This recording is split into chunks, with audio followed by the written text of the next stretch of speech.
With regards to becoming a venture capitalist, how would you recommend getting there? A current plan is to do 2 years investment banking at a bulge bracket and then move to a big VC. Would you recommend this or going to a startup?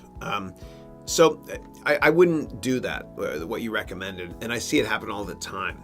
Okay, and it ends very badly. I have friends that will, go to Harvard, and then they'll, or Harvard Business School or whatever it is, work a couple years in investment banking, or in between undergrad and business school, I work in investment banking, and then they'll go to a venture capital firm, and they can't rise through the ranks. Okay, they can get in, but they can't rise through the ranks. They might be partner, but not general partner. General partner means you're more senior than a partner. Okay. And the reason they can't rise through the ranks is because they haven't started a company before. They haven't been successful, or they haven't failed. Right? You can't just sit and when you invest in companies, you sit on the board. And when you sit on the board of these companies, you have to give advice to an entrepreneur how to run their startup. And that advice, a lot of times, is not based on what you learn in business school. It's based on your experience starting a company. And so what happens is there's a lot of former investment bankers that work in venture capital that are walking dead. And I'm sorry to use that terminology, but if you haven't started a company before, you can't really manage a portfolio in venture capital of startups because you don't have the experience. It's like me saying, I want to teach you Spanish. I don't speak Spanish. Or maybe I studied Spanish in school for a semester, whatever.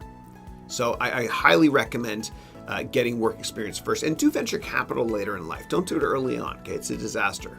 Of course, there are exceptions. The people that start companies out of, undergrad or high school, they might become a partner and do well.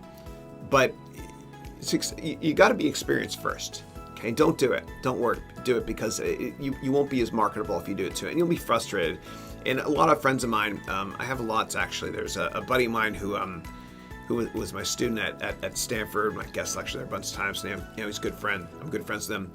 He went to a venture capital firm right out of Stanford Business School. And he made it, I think he was like a more junior entry-level executive, post-MBA. And he got frustrated because he couldn't rise through the ranks. They wouldn't make him a partner. And so he quit. And I'm glad he quit because he's doing his own thing now and he's going to be tremendously successful.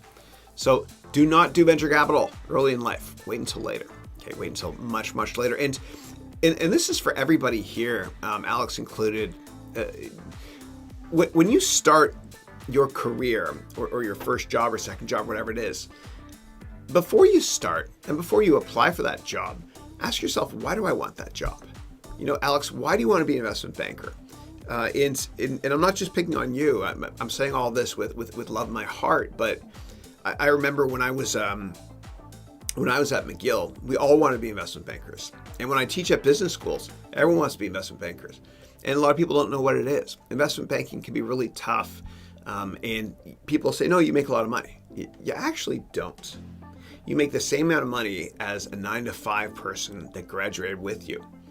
Because by the hour, you're working crazy hours, right? You'll get out of shape. You might lose friends, whatever. If you're going to do investment banking, damn it, I can't retract this stuff. It's like Justin Timberlake at the Super Bowl years ago. I'm in trouble here. Just kidding. But if you're going to do investment banking, just draw a line in the sand, do it for a couple of years, and then get out. Okay, don't stay forever doing that. All my students want to be bankers. Okay, like my in-class business students. They don't know why. Just ask yourself why. You got to enjoy it. And I actually had a good friend of mine. He Harvard and then Goldman. He actually worked with a guy, and he told me a story about this guy at Goldman Sachs. And this guy had an MBA from Harvard. And when he was at Goldman Sachs, his boss, he worked in investment banking, kept asking him to change PowerPoint slides slightly. And he would do little things like make him change the little bubble in a Venn diagram. You have two circles here, sort of, right? Make one slightly bigger than the other. And he lost it. And he told my buddy, Dave Potter, who now is, he works at Fuller & Taylor here. He told Dave, if he asked me to move that bubble one more time, even a millimeter, I'm quitting. And he quit. That's what happened. So that's my Advil.